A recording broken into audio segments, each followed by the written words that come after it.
Hallelujah, બોલો hallelujah.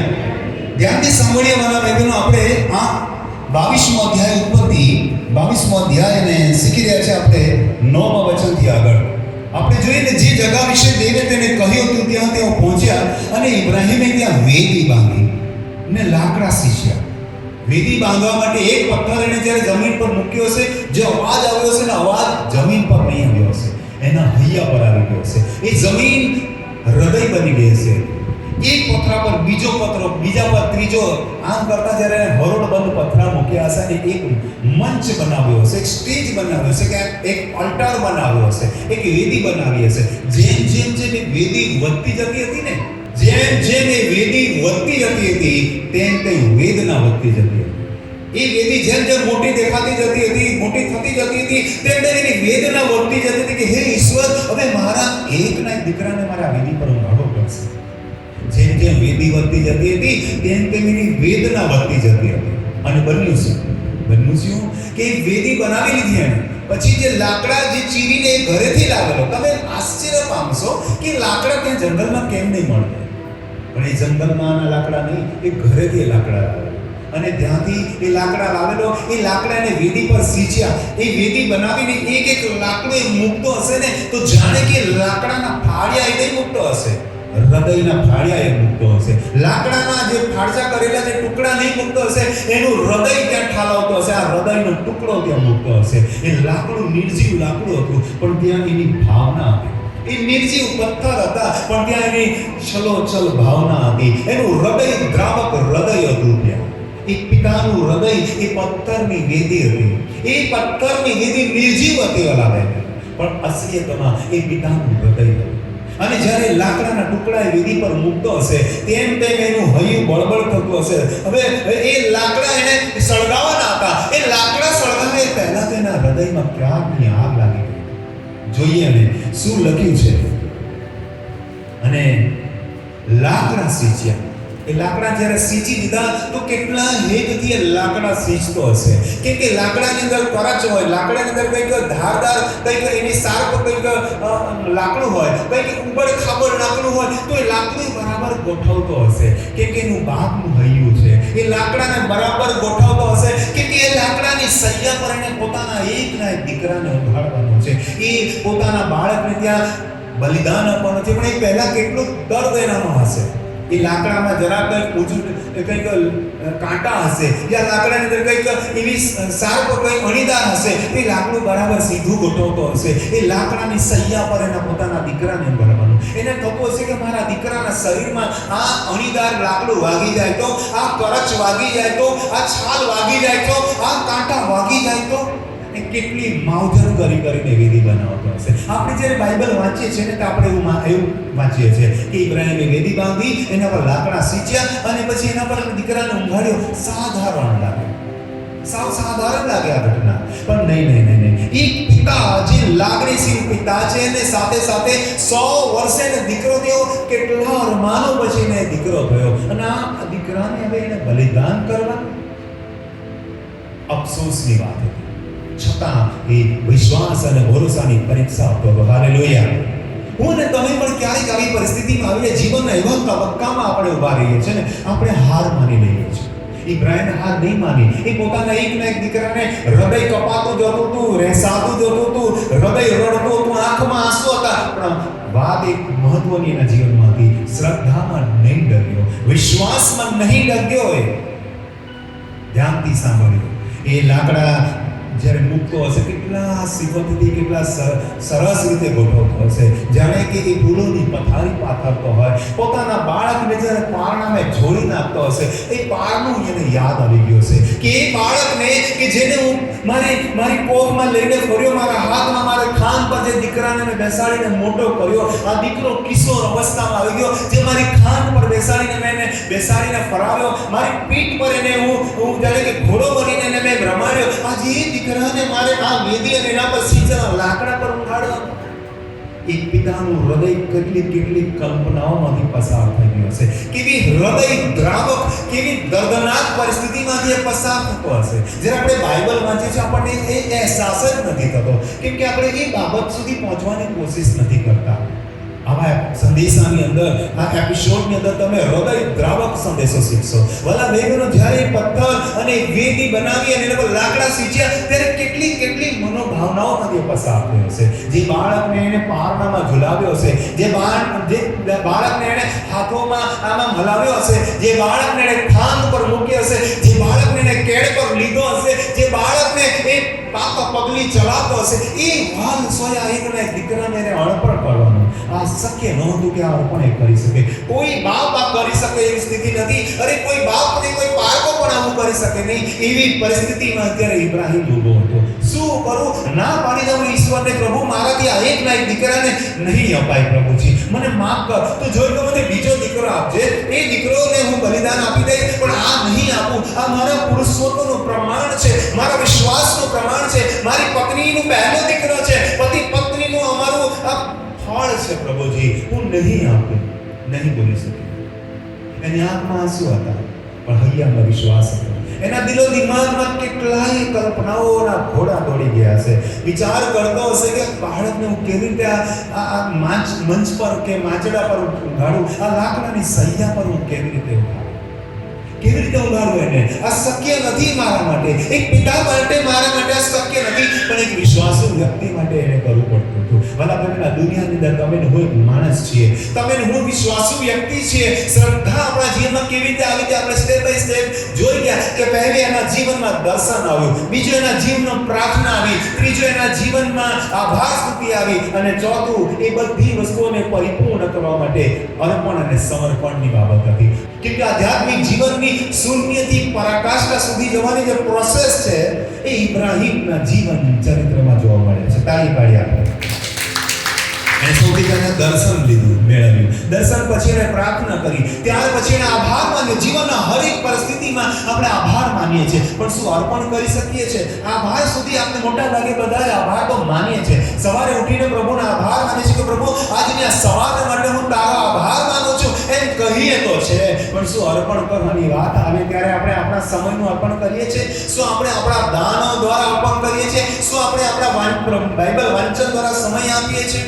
શું સંગતિ દ્વારા આપણે સમય આપીએ છીએ? અર્પણ કરવાનું આવે ત્યારે અચો આધ્યાત્મિક વ્યક્તિ છેલ્લા પોઈન્ટ પર હારી જાય છે. આપણા જીવનમાં ઈશ્વરને સમર્પણ કરવાનું જ્યારે આપણે ચૂકી જઈએ છીએ, મોસ્ટલી ચૂકી જવાય છે, કેમ કે આપણે જીવનમાં એટલા બધા વ્યસ્ત છીએ, આપણે એટલી બધી મહેનત અને સંઘર્ષ કરવો પડે છે, એટલો પસીનો પાડવો પડે છે કે આપણે આધ્યાત્મિક જીવનને ગૌણ ગણીને ભૌતિક જીવનમાં આગળ વધવાની કોશિશ કરીએ છીએ, ભૌતિક જીવનની પ્રાપ્તિમાં કોશિશ કરીએ છીએ. પણ ઇબ્રાહીમના જીવન ચરિત્ર દ્વારા જોઈએ કે એના જીવનમાં દર્શન હતું, એના જીવનમાં પ્રાર્થના હતી, એના જીવનમાં આભાર સ્તુતિ હતી, અને એના જીવનમાં સમર્પણ હતું. તાળી પાડી આપણે. હાલેલુયા. ઇબ્રાહીમનું જીવન ચરિત્ર આજે તમને ને મને શીખવાડે છે કે આપણે દર્શન છે, પ્રાર્થના છે, આભાર સ્તુતિ છે, તો સમર્પણ સુધી પહોંચીએ. લાસ્ટ પોઈન્ટ જે છે ને એ સમર્પણ છે. 9મા વચનમાં, અને જે જગ્યા વિશે દેવે તેને કહ્યું હતું ત્યાં તેઓ પહોંચ્યા, અને ઇબ્રાહીમે ત્યાં વેદી બાંધી ને લાકડા સીંચ્યા ને પોતાના દીકરા ઈસહાકને બાંધીને વેદી પરના લાકડા ઉપર તે ગયો. પહેલી વાર એને એ વેદી બાંધી, બીજી વખત એ બીજું કામ એને કર્યું એ લાકડા સીંચ્યા, ત્રીજું કામ કર્યું એના દીકરાને બાંધ્યો, એના દીકરાના હાથ બાંધી દીધા. એને થયું મારા કુમળો બાળક એ તો કદાચ ત્યાંથી ભાગી જશે, હું ને આ પહાડ પરથી આમ તેમ ઢળી પડશે, ક્યાં જશે, મારે એને શોધવું મુશ્કેલ પડશે, શું કરું? એના હાથ જ્યારે બાંધતો હશે ને, જ્યારે પછવાડે બે હાથ આમ ઈસહાકના એ બાંધતો હશે, ત્યારે એનો પાછળ એનો બાપ એ દીકરાની પાછળ ડુસકે ડુસકે રડી પડ્યો હશે, ડુસકે ડુસકે એ રડતો હશે, પણ અફસોસ એને એ શું કર્યું? અવાજ નહીં આવવા દીધો હશે કે મારા દીકરાને મારો રુદન નહીં ખબર પડી જવી જોઈએ, મારા આંસુ નહીં દેખાવા જોઈએ. એટલે દીકરાની પીઠ પાછળ જઈને જ્યારે એ હાથ આમ કરીને એ બાંધતો હશે ને, તો એનું હૈયું એ બાંધતો હશે, એક બાપનું હૃદય એ બાંધતો હશે. એ દીકરાના હાથને બાંધતો નહોતો, પોતાના હૃદયને બાંધતો. મજબૂર જે રીતેનો બાપ, જે રીતે મજબૂર એનો દીકરો હતો કે પોતાનો બાપ એને બાંધી રહ્યો છે, અને દીકરો કાંઈ બોલતો નથી, પપ્પા મારા હાથ તમે કેમ બાંધો છો, એ જેમ એ દીકરો બોલતો નહોતો એમ ઇબ્રાહીમ પરમેશ્વરને આગળ કાંઈ બોલતો નહોતો. એ પણ બંધાઈ ગયો હતો, એ પણ આજ્ઞા પાલનની અંદર બંધાઈ ગયો હતો, એ પણ વિશ્વાસની અંદર બંધાઈ ગયો હતો. એ પણ એક પણ શબ્દ ઉચ્ચારી નહીં શક્યો કે પ્રભુ મારા દીકરાના હાથ મારે બાંધવાના. એ હાથ નહોતો બાંધતો, એના હૈયાને બાંધતો હશે. આગળ જોઈએ આપણે, એને હાથ જેમ તેમ બાંધ્યા, પણ એને કેટલી ગાંઠ પણ જોરથી ખેંચતો ને હશે, દોરી પણ જોરથી ખેંચતો. કદાચ મારા દીકરાના હાથમાં વાગી જાય તો, કદાચ મારા દીકરાના ખભામાં દુખે તો કેટલી કાળજી લેતો હશે, કેટલી સંભાળ લેતો હશે. મેં તમને શીખવાડ્યું કે લાકડાની સૈયા જ્યારે સીંચતો હશે ને ત્યારે એને બહુ સંભાળ લીધી. એને બને તેટલી એને સફેદ સીધી રાખવાની કોશિશ કરી હશે. જે કાંટાને જે કઈ ઊંચું ભાગ હશે, સાફ ભાગ હશે, એને વ્યવસ્થિત કર્યું હશે. અત્યારે હવે એના દીકરાના હાથ બાંધે છે. આ કોઈ બાપ નહીં કરી શકે, હું ને તમે આ કરી નહીં શકીએ. છતાં એ ઇબ્રાહીમ એના વિશ્વાસની પરીક્ષા આપતો હતો અને એના દીકરાના હાથ બાંધ્યા. હવે આગળનો વિષય જોઈએ.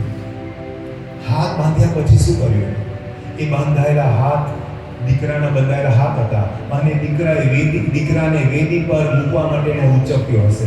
જેવો એના દીકરાને એને ઉચક્યો હશે ને તો હૈયામાં રુદન કરતો હશે એના બાપનું હૃદય કે આ દીકરાને મેં જન્મ્યો ત્યારથી ઉછેર્યો, આ મોટો કર્યો, હાથમાં લઈને, ખાન પર લઈને, માથા પર, ખાન પર, મુખ પર લઈને મેં રમાડ્યો. આ દીકરાને મેં કેટલા હાલરડા ગાયા, આ દીકરાને મેં કેટલા બે ઝાડની વચ્ચે જોડી બાંધીને રમાડ્યો અને આ દીકરાને મારા હાથમાં લેતા મારે હવે વેદી પર મૂકવાનો.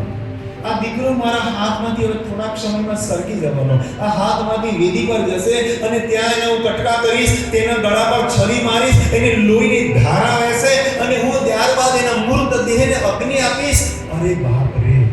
જ્યારે હાથમાં એના દીકરાના શરીરને લીધું હશે, હસતું રમતું એ દીકરાના ચહેરા તરફ એનાથી જોવાતું બી નહીં હશો. આપણે શીખી ગયા હતા આગળના એપિસોડમાં, એ દીકરાનું નામ હતું ઈસહાક. એ દીકરાનું નામ હતું ઈસહાક. એનો મતલબ છે તે હસે છે. એ બાળક જ્યારે જન્મ્યો ત્યારે હાસ્યનું કારણ બન્યો એના બાપને માટે, હાસ્યનું કારણ બન્યો એની માને માટે, હાસ્યનું કારણ બન્યો એના કુટુંબને માટે, એના સમાજને માટે, એ પ્રદેશને માટે. અને એને મોટી મિજબાની કરેલી કે આ મારા દીકરાને કારણે મારા જીવનમાં હાસ્ય આવ્યું, આ દીકરાને કારણે મારા જીવનમાં ખુશાલી આવી, આ દીકરાને કારણે મારું દાંપત્ય જીવનમાં પહેલા પ્રથમ ફળ તરીકે મને દીકરો મળ્યો. એ હસી ખુશી, એ સ્મિત આજે રુદનમાં બદલાઈ ગયું. એ હાસ્ય દીકરાના ચહેરા બાજુ જોઈને એને યાદ આવ્યું છે કે જ્યારે મારો દીકરો પહેલો મેં જોયો ત્યારે એના ચહેરા પર કેટલું અદ્ભુત સ્મિત હતું. એ હસતા રમતા દીકરાને આજે મારે મારવાનો, એ સ્મિત માટે એનો બાપ તડપતો હશે. આજે એ દીકરાના ચહેરાને જોવાનું પણ એનું મન નહીં કરતું હશે. કદાચ એના દીકરાને ઉચક્યો હશે, એના મોંની સામેનું મોં હતું, બાપનું મોં નીચે હતું, દીકરાનું મોં ઉપર હતું અને દીકરાના બાપને જોતો હશે કે મારા પપ્પા મને શું કરી રહ્યા છે. ત્યારે બાપ એ નજર ઝુકાવી જતો હશે. એના દીકરા બાજુ જોવાની તાકાત નહોતી એની. એ દીકરા બાજુ જોવાની તાકાત નહોતી એની.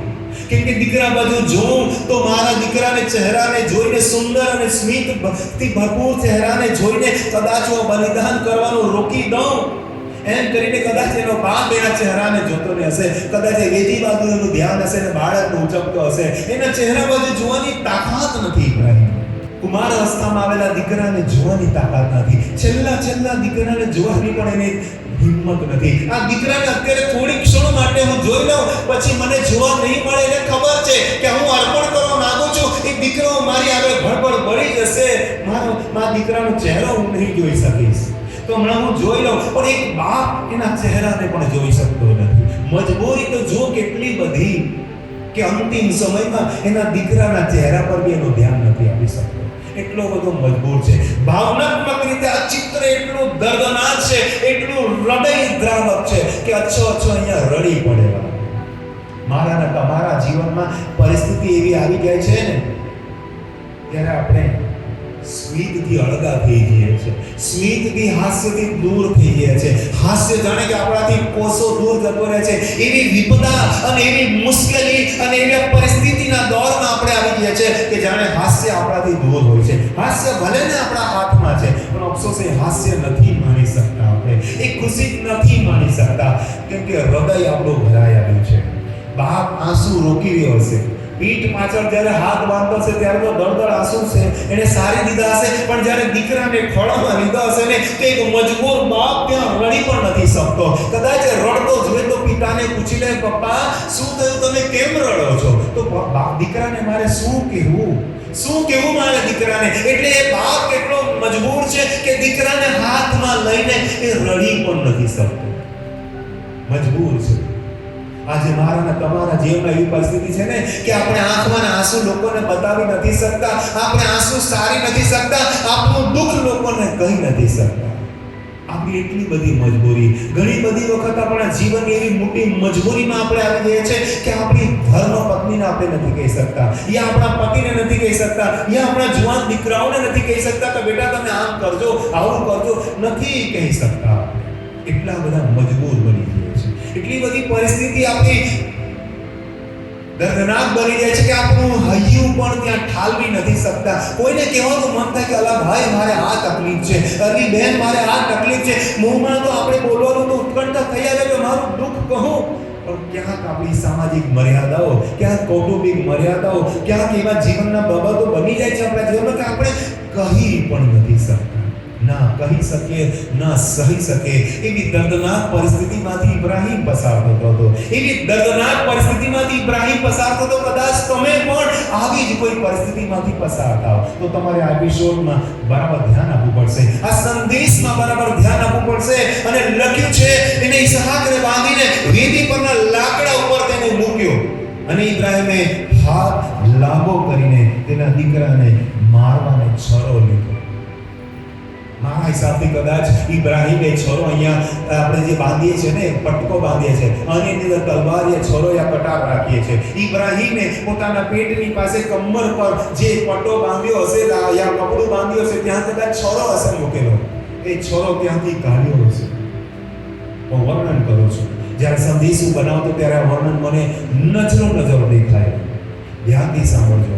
આ દ્રશ્ય મને દેખાયેલું, કેવી દ્રશ્ય દેખાયું તો મારું હૈયું હાલી ગયું હતું. વેદી લગભગ 3-3.5 ફૂટની હોય, માણસની છાતી જેટલી હોય, અહીંયા પેટ કે છાતી જેટલી હોય, અને લાશ કે સોરી એ શરીરને લાશ ન કહેવાય. ઈસહાકનો શરીરને ત્યારે ઊંઘાડ્યું હશે, ઈસહાકનું શરીર ત્યાં ઊંઘેલું હશે અને બાળક મલકાતો એના બાપ તરફ જોતા હશે. બાળકને કશી ખબર નથી મારો બાપ શું કરે છે. બાળકને એમ લાગતું મારો બાપ તો બહુ ધાર્મિક વ્યક્તિ છે, બહુ આધ્યાત્મિક વ્યક્તિ છે, મારા માટે કોઈ વિધિ વિધાન કરતો હશે, એટલે એને ખબર નથી કે મારી હત્યા કરવા માટે મારા બાપ અહીં મને છે. એને એવું થતું હશે કે કોઈ પ્રક્રિયા ચાલતી હશે, કોઈ ધાર્મિક પ્રક્રિયાને કારણે મને અહીંયા ઊંઘાડેલ હશે, કદાચ મને આશીર્વાદ મળે, મને લાંબુ જીવન મળે એટલા માટે મારા બાપે મને ઊંઘાડ્યો હશે. પણ અફસોસની વાત, એનું જીવન હવે થોડી ક્ષણમાં ખતમ થવાનું.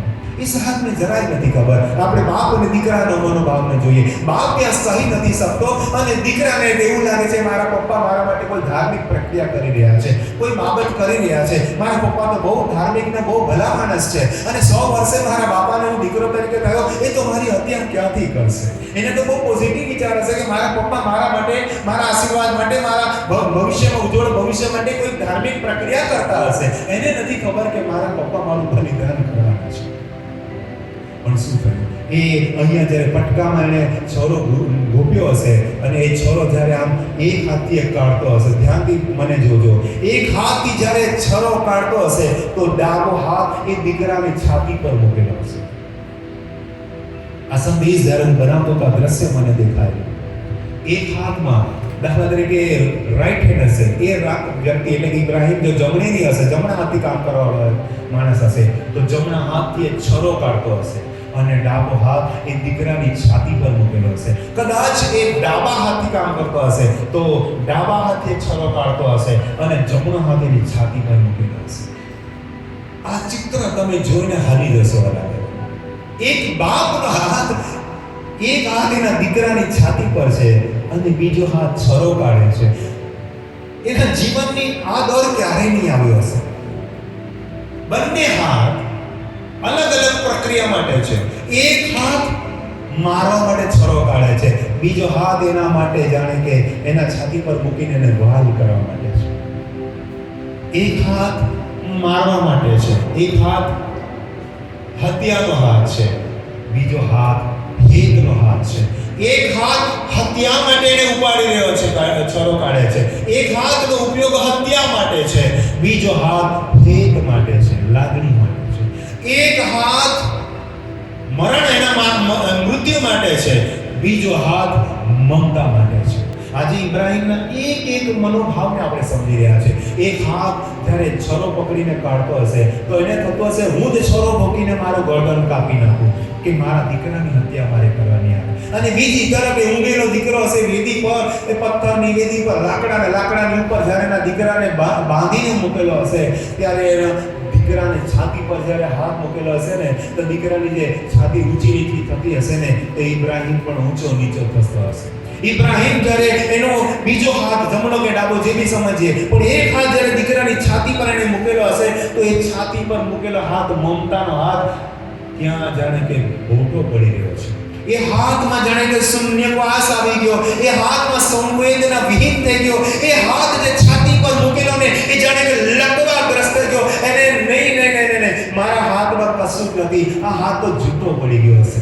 કેમ કે આ હાથ એટલો અગ્રેસર હતો, આ હાથ એટલો કાર્યશીલ હતો, આ હાથ એટલો સતેજ હતો કે હમણાં છોરો કાઢીને એની ગરદન પર મારવાનો. આ હાથની અંદર ગતિ હતી, આ હાથની અંદર ત્વરિત ગતિ એના ગળા પર મારવાનું હતું. ત્યારે આ હાથ શિથિલ હતો, આ હાથમાં ઉતાવળ હતી મારવાની, તો આ હાથમાં મંદ ગતિ થઈ ગઈ. આ હાથની વેદના ખતમ થઈ ગઈ હશે. આ છાતી પર મૂકેલો હાથ, એ હાથ નહીં રહ્યો હશે, એ હાથ નહીં રહ્યો હશે. એ જાણે કે પથ્થરની વેદીની જેમ એનો હાથ પથ્થર બની ગયો હશે. એ ફાટેલા લાકડાની જેમ, ટુકડા પડેલા લાકડાની જેમ એનો હાથ પણ જાણે કે તૂટી ગયો હશે, ટુકડા થઈ ગયા હશે. આ હાથ અને આ હાથ વચ્ચે બાપનું હૃદય. તાળી પાડો તો પાડી દો.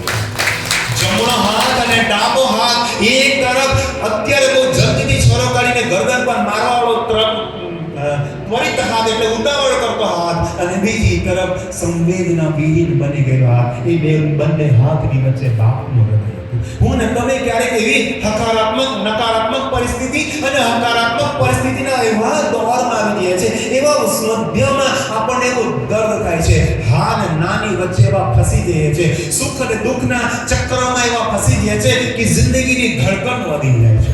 એ દીકરાની ધડકન આમ થતી હશે, છાતી ઊંચી નીચી થતી હશે, ત્યારે એ બાપનું હૈયું જાણે કે એનું જે હૈયું છે ને જાણે કે બંધ પડી ગયું હશે. એની ધડકન બંધ થઈ ગઈ હશે. દીકરાની ધડકન તો ચાલુ હતી, હાથ ઊંચો નીચો થતો હશે, પણ બાપનું હૈયું જાણે કે શૂન્ય અવકાશમાં ગરક થઈ ગયું હશે. જે હવે મરવાનો છે ને દીકરો, થોડી જ ક્ષણોમાં જેનું અર્પણ કરવાનું છે, એ પહેલા તેના બાપનું હૈયું મરી ગયું હશે. એ બાપની અંદર નહીં મર્યું હોત ને હૈયું, તો એ અર્પણ નહીં કરતે. બાપના હૈયાને મારી દીધું. ઈસહાક મરે એ પહેલા એના બાપનું હૈયું મરી ગયું. ઈસહાક મરે એ પહેલા એને પોતાને મારી નાખ્યો. ઈસહાકનું બલિદાન થાય એ પહેલા તો એને પોતાનું હૃદય કાઢીને જાણે કે વેદી પર મૂકી દીધું. આ એનું દર્દ હતું, આ એની સંવેદના હતી, આ એનું ચિતાર છે વાલા બહેનો. આ ઇબ્રાહીમના જીવનની અસલી સ્ટોરી છે, આ ઇબ્રાહીમના જીવનની અસલી ચરિત્ર છે વાલા. કેટલું દર્દનાક, કેટલું ભયંકર, કેટલું જ સૂક્ષ્મ રીતે આપણે એનું નિરીક્ષણ કરી રહ્યા છે. આપણે જાણે કે એ જ જગ્યા પર મોજૂદ છે ને આપણે આખું પ્રેમાંકન કરી રહ્યા છે, આપણે એનું ડાયરેક્શન કરી રહ્યા છે. એ પ્રકારે આપણે બોલવી રહ્યા છે ઇબ્રાહીમનું જીવન ચરિત્ર. તાળી પર પ્રભુને મહિમા. આપણે તે જગ્યા પર નથી, પણ પવિત્ર આત્મા આપણને ત્યાં લઈ જઈને એનું આ બેહૂબ વર્ણન કરાવે છે. ઇબ્રાહીમ એક હાથમાં છરો, બીજા હાથમાં છરો તો બીજા હાથમાં મમતા છે. એક હાથમાં મૃત્યુનું પ્રતીક છરો છે, તો બીજા હાથમાં સંવેદનાનું પ્રતીક એનો હાથ છે. શું બને છે જોઈએ. અને ઇબ્રાહીમે હાથ લાંબો કરીને તેના દીકરાને મારવાને છરો લીધો.